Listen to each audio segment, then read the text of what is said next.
desert history. Given many lectures throughout the Coachella Valley on aviation and military history, and in particular on the Salton Sea. In 2023, Sid spoke to the old bold pilots about the little-known airport and hotel that was the flying social center of the desert, now Rancho Mirage, where we sit as a matter of fact. In 2024, Sid told a fascinating tale to the old bold pilots about the original drone, the first drone manufactured for the military and used in World War II. Sid's a master at reconstructing the past and bringing it to life. So without further ado, Sid, take it away. Let me get your microphone.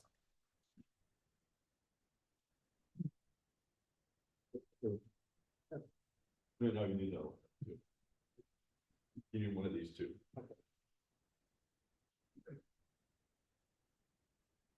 Morning, everybody hear me? What am I listening to? That's what you could do. Oh, okay. Glad you heard that. Well, it's nice to be back, and I'm going to talk today about the PBY seaplane. A lot of people call it ugly or gaming, but I think that there's nothing prettier than watching one of those land on the water. And that's some information, and hope you'll be interested in what I get to offer.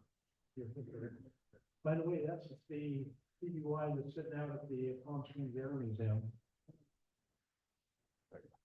So the PBY was considered obsolete by 1939, but it did so many jobs so well in World War II that it was in continuous production. In fact, when the Navy wanted to incorporate some improvements, they couldn't take it out of production to do it, so the Navy had to go build their own. We'll talk more about that. So there was over 3,000 of them built in 3 different countries.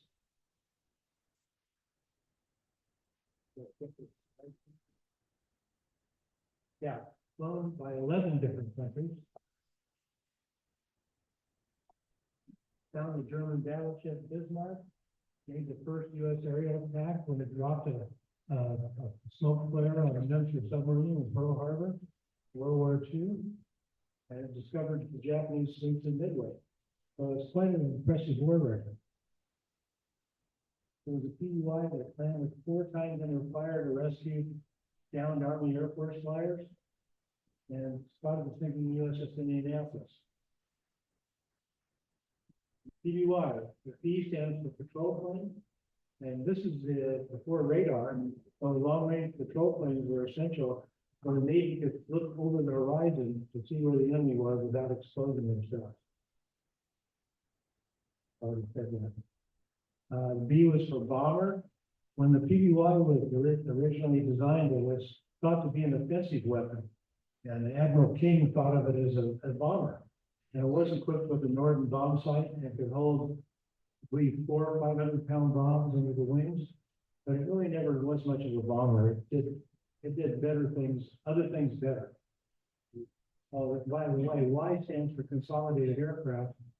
What does Y have to do with Consolidated? Curtiss aircraft already had C, so the Navy had to give it some other designator. We talked about that. So PBY actually started in upstate New York.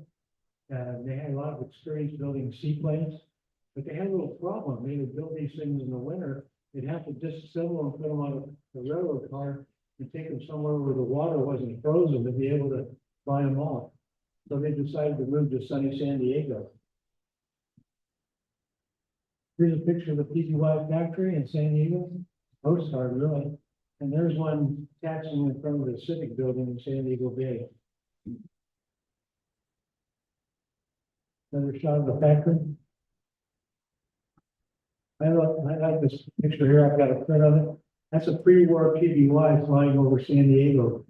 See the Ford Rotunda building that's in Balboa Park, San Diego High School, Balboa Naval Hospital. Development. PBY stemmed from this particular aircraft. It was a commercial flying boat called the Admiral. And then PBY, the designer, came, well, actually, there's another story to it. But the big advantage of the PBY was the float folded back up into the wing and became part of the airplane, became the wingtip. So you can imagine all the float planes got this big float hanging out in the air with a bunch of struts and wires. kinds of drag. And then when you didn't need to float on this plane, came back up into the wing, became the wingtip, no drag. So that increased the range and the speed. So here you see with the wingtips, the floats deployed down, and then with them pulled back up. They're electrically actuated, and then they had a manual crank to, in case you ran out of power, you could crank it back up and down. Thank you. Oh. That better? Yep.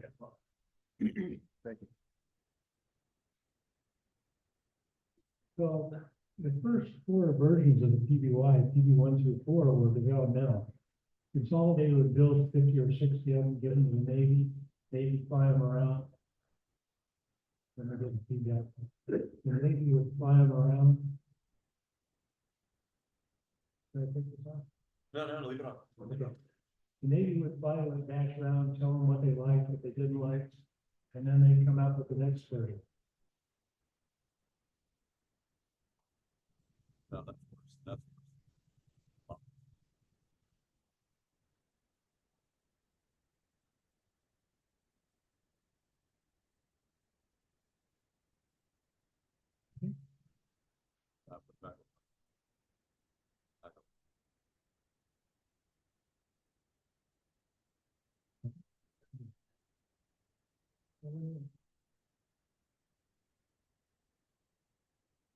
And then it comes back to PBY 5, they have everything sorted out.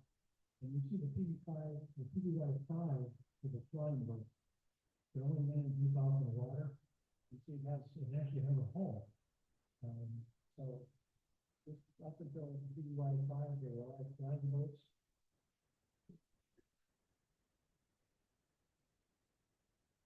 And then to get them out of the water, you had to attach beaching gear to it. I had a bunch of sailors that got to go out there and attach that beaching gear and they pull it up the ramp to the track for their country. This particular picture is taken at Salton Sea, the PBY ramp. PB5A was an amphibian, but they had a retractable landing. It's funny because a lot of the foreign countries that flew the PBY weren't interested in the amphibious version. They only wanted the flying version. They joked about training wheels. This particular PB5A that is Salton Sea, the Coast Guard aircraft, and it's often got its summer uniform on. There are 3 different variants of, well, actually 4 out there. Catalina was a nickname that was given by the British to the aircraft. Official Navy designation was PBY. Catalina was the nickname. But when Boeing of Canada built the plane, it was actually officially called a Catalina. When Vickers of Canada built the plane, it was a Kansas. And then the Navy, like I mentioned earlier, they built their own version called the Nomad, and it was called the PBN, and the Nomad. So you had creature comforts on the PBY.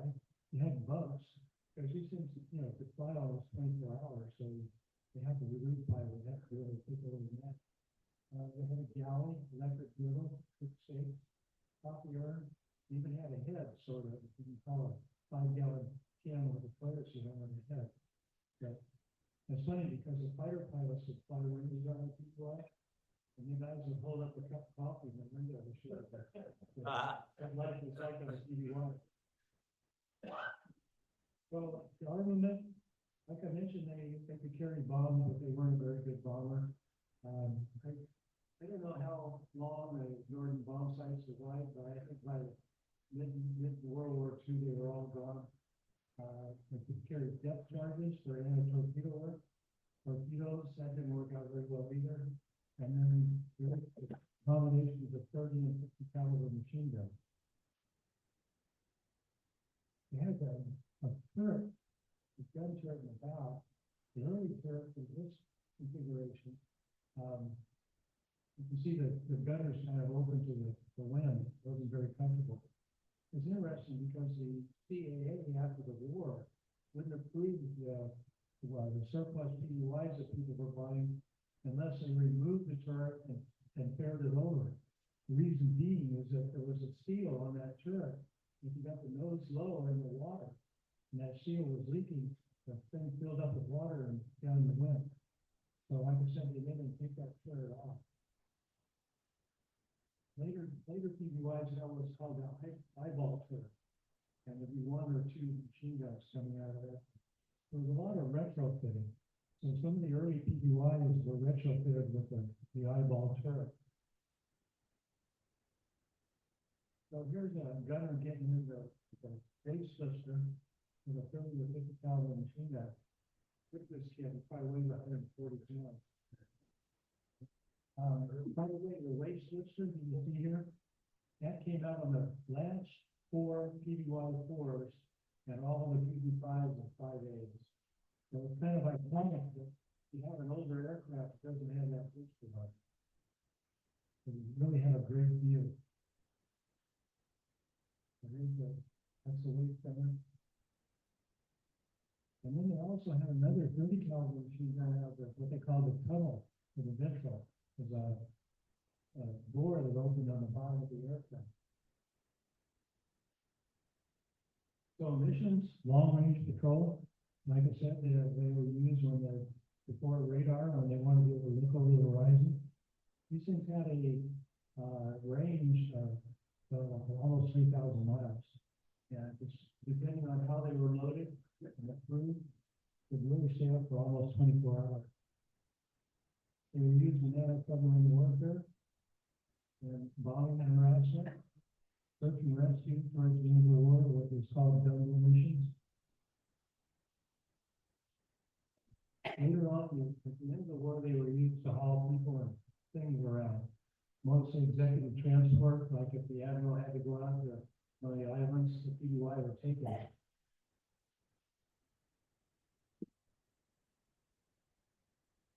Did a lot of convoy protection. Submarine warfare. They dropped dead starting. So this is probably where they were most successful and most useful. They get this to work.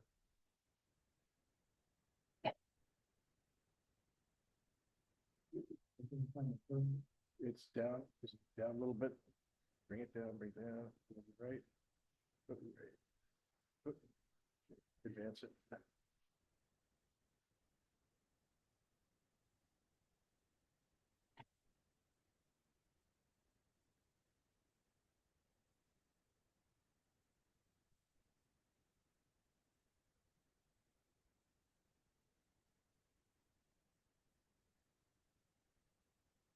So this problem in the building.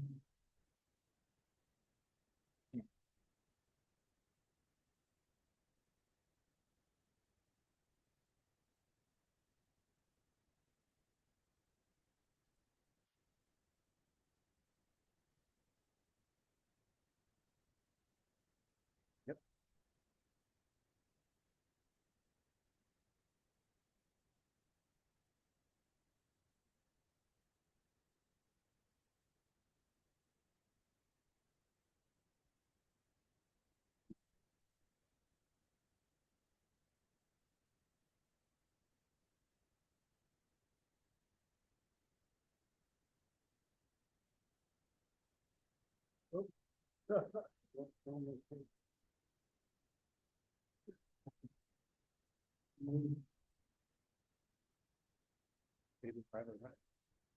Another job they have, and this is actually developed for the Salton Sea, it's called magnetic anomaly detection. And this is the equipment that allowed the PBY to detect a submarine when it was underwater. The problem was that nobody knew what an anomaly was except the scientists, so they changed it to magnetic airborne detection. And basically, they would train out the Salton Sea, they'd bury a big magnetic generator in the sand, and these guys would fly over it, and then when the equipment would indicate the magnetic anomaly, they drop a depth charge. The problem was that the inertia of the aircraft kept the depth charge going forward, so they developed what's called retro rockets that would cancel the forward motion of the inertia. so the depth charge would fall straight down. These worked out pretty well in the Pacific, but in the Atlantic, the Germans changed their tactics. They would actually surface and then duke it out with a deck gun. And PBY was just too big and slow a target, so they had to kind of stop that particular approach. By the way, Caltech worked a lot with the Navy at the Salton Sea during World War II. Torpedo attacks, they had limited success. And then the bombing in the Rancho was mostly the black cats. These are down in the Pacific, and they would put these things that make them mark gold black. And I always wondered where they all found the flat. Close to the mic. Get closer to the mic. Well, Yeah, I there you go. wondered where they got the flat black paint. It wasn't paint, it was lamp black. And every time you see one of these things, it looks like a really ratty paintbrush that's kind of staying empty. Anyway, they would cruise over the islands in the Pacific, cut the engines, come in and drop bombs on the Japanese and then take off again. They were called the Black Cats. Towards the end of the war, they were used a lot for their air sea rescue by both the Navy and the Army Air Force. The Army Air Force had their own fleet of these, they had the flying boat versions. See here, this is a PBY involved in the rescue mission. And then, like I said, they were used for executive transport, emergency supplies, and spare parts towards the end of the war. So, in the United States, Consolidated San Diego built over 2,000. Consolidated New Orleans built 235. The Naval Aircraft Factory built a Nomad version, 156. Canadian Vickers, 359, Boeing of Canada, 362, and the Russians even built some under license. Unfortunately, the Germans overran their factory and they put them out of the PBY business. So in this country, the Navy had a little over 1,500. The Air Force had a little over 400. And the British do a lot of them. Royal Air Force, Royal Canadian Air Force, Royal New Zealand Air Force, Royal Australian Air Force, they all flew them. This is an interesting picture. This is taken at Lake Worth, Florida in 1940. And they were ferrying 100 PBYs from California to New York to give to Britain in the land lease program. Now, this is only a small portion of it. Other countries that flew them, even down to Chile, had 3 of them. In Russia, like I said, they built 138 under license, and then they got another almost 50 under the lease. Lost my format in there. They made 3 or 4 unarmed versions for scientific use. This was a Cuba unarmed civilian PBY that was used for scientific work up in the Arctic Circle. There's a funny story. The Russians lost their fine explorer, and so the U.S. government taught the Navy and the giving or taught Consolidated Air Force. No, I'm sorry. Taught the scientists that bought this unarmed version to sell it to the Russians to have some to search for explorer. They never found it. And then the Consolidated built another one for the scientists to use in their work. Post-war missions, a lot of them were used in militaries throughout the world for many years after World War II. They served with airliners, specifically in the like in the islands where they didn't have runways. They were a prime source of air transport. You ever saw the movie? I'm having trouble remembering the name, but Frank Sinatra and where the volcano blew up. Okay, never mind, it's not important. Anyway, they had a PBY that was an airliner and had a cargo. A lot of them were used for firefighting and then luxury air transport. There's an aerial firefighting version.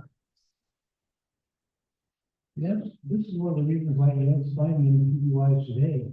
Because they were used so much in aerial firefighting, a lot of them were corroded and couldn't be saved. Flying yachts, there was a company that would buy them surplus and then outfit them with, staterooms and bars and all kinds of amenities.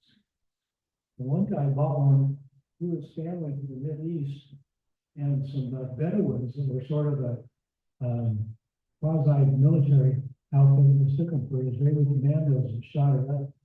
And that Hulk is, as far as I know, it's still sitting there.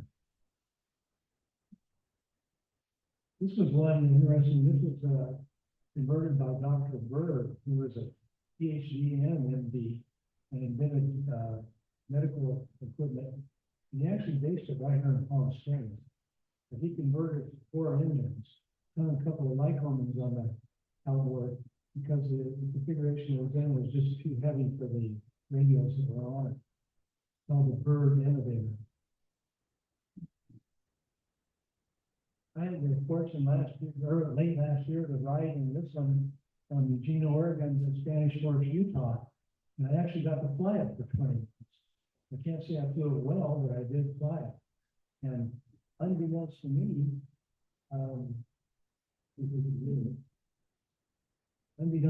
somebody took pictures of it landing in Spanish Fork, Utah.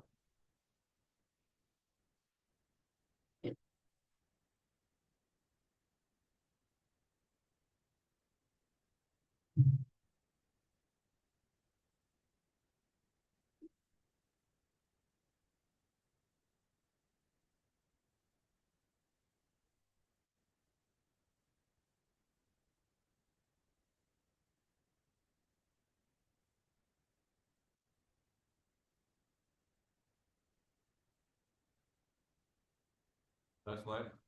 I was sitting in the waist lister on the other side with a big smile on my face for 2 reasons.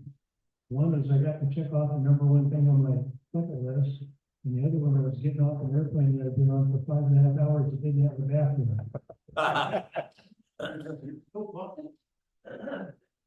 Thank you. Any questions? Listen, What is the status of the rebuild that you're doing, and what are the major challenges remaining? well, I'm not privy to information at the Mayor Museum. I'm sure the gentleman here that know a lot more than I do, but I understand that it's got a pretty bad corrosion problem.